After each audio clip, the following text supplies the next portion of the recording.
ហាមប្រើប្រាស់ឱសថទាំងនេះជាដាច់ខាតបើសិនជាអ្នកទាំងអស់គ្នាមិនចង់ឲ្យជំងឺរបស់អ្នកទាំងអស់គ្នាកាន់តែធ្ងន់ធ្ងរជាងនេះទៀត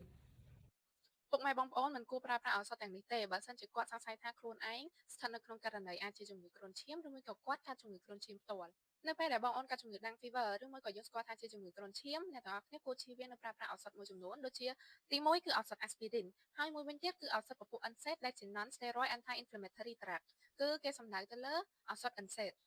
ដែលឱសថ NSAID នោះមានដូចជាពពួក ibuprofen ហើយជាមួយនឹង naproxen ជាដើមគេបានចាត់ថ្នាក់វាជាពពួក anticoagulant គឺមានន័យថាសារធាតុ anticoagulant នោះវាគឺជាសារធាតុមួយដែលពង្រាវឈាមឬមិនធ្វើឲ្យឈាមកក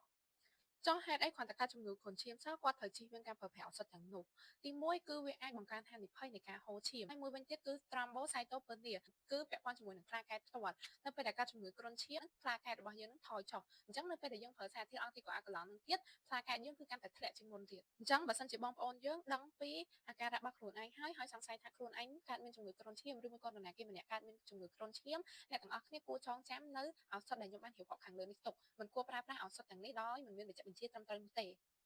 អរគុណបងប្អូនទាំងអស់គ្នាដែលបានមើលវីដេអូរបស់ខ្ញុំរហូតដល់ចប់